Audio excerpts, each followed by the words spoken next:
الله الرحمن الرحيم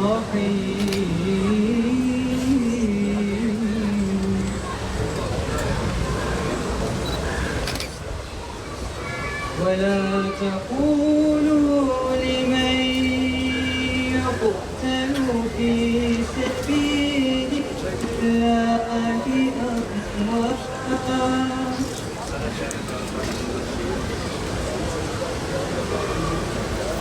بل أحياء ولكن لا تشعرون. Başbağlar'da akşam ezanının kılındığı esnada PKK terör örgütü tarafından köyümüze düzenlenen baskında 28 kişi kurşuna dizilmek, biri kadın, biri çocuk ve 5 kişi ise evleriyle birlikte yakılmak suretiyle 33 köylümüz şehit edildi. Köy camisi basılarak 22 köylümüz camide olmayanlar ise evlerinden tek tek toplanarak köy meydanına getirildi. Katliam burada 45 dakika boyunca daha önceden itina ile hazırlandığı belli olan ve sonrasında şehitlerimizin de üzerine bırakılan bildiri metniyle de aynı içeriğe sahip örgüt propagandası yapıldıktan sonra gerçekleşti. Ayrıca köyümüzün camisi, okulu, öğretmen lojmanı, imamevi, mahalle ve köy odası ve olay anında köyde bulunan 4 araç yakıldı. Köyde bulunan 210 hanenin 191 hanesi yakılıp yıkıldı. Büyükbaş, küçükbaş ve kümes hayvanlarımız da telef edildi. Bu katliamda 33 köylümüz ile birlikte hayvanlar, ağaçlar, doğa, tarih, kültür ve umutlarımız yok edildi.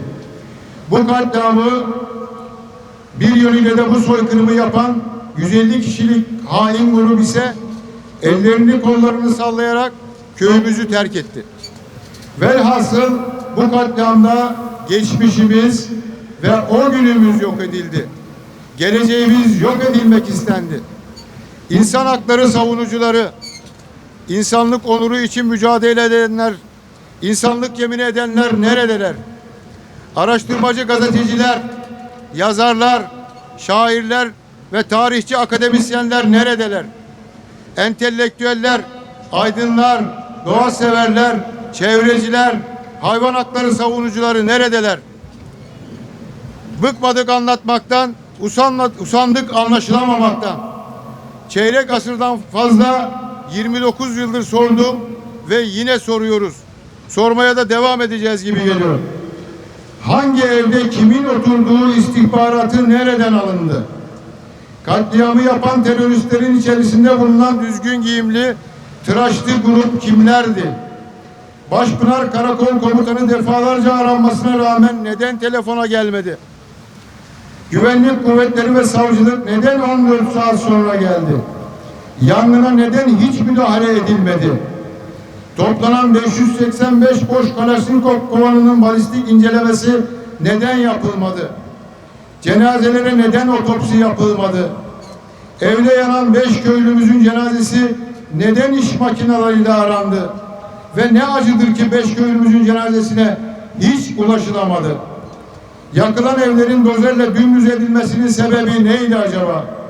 Bu yıkım Başbağlar'ın tekrar ihyasının engellenmesi için mi yapıldı ki biz o kanaatteyiz? Çünkü hiçbir kanun kapsamına o günlerde alınmadı. Hiçbir kanun kapsamına alınmamasının sebebi köyümüzün ve bölgenin boşaltılması için miydi? 5 Temmuz günü Başbağlar semalarında çekiç güç helikopterinin ne işi vardı? Katliamdan 4 gün sonra köyümüze önemli miktarda silah neden gönderildi? Bu silahları getirerek istediğiniz gibi kullanın diyenler bizim de bir yerleri basmamızı mı istiyorlardı? Bu silahlar köylerimiz tarafından hiçbir şekilde teslim alınmadı. Daha sonra Tunceli'nin bize yakın köylerinden 16 kişiyi Kemaliye jandarması köyümüzün içinden gözümüze sokuncasına neden götürdü? Bir gün sonra ise hepsi neden serbest bıraktı? Diğer itirafçı sanık Kahramanmaraş'ın Elbistan cezaevinden neden hiç getirilmedi? İtirafçı sanık da dahil olmak üzere Başbağlar katliamından dolayı ceza alan bir tek kimse neden olmadı? 1993 yılında Doğu ve Güneydoğu olaylarını araştırma komisyonu olay yeri Başbağlar olmasına rağmen incelemesini İstanbul Fatih'te bulunan dernek lokalimizde yaptı.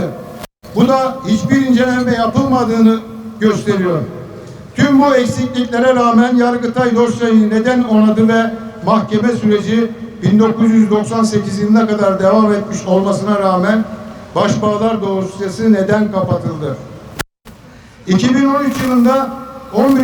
Cumhurbaşkanı Sayın Abdullah Gül tarafından Cumhurbaşkanlığı Devlet Kurulu'na verilen talimat neticesinde kurul bizi 6,5 saat dinledi.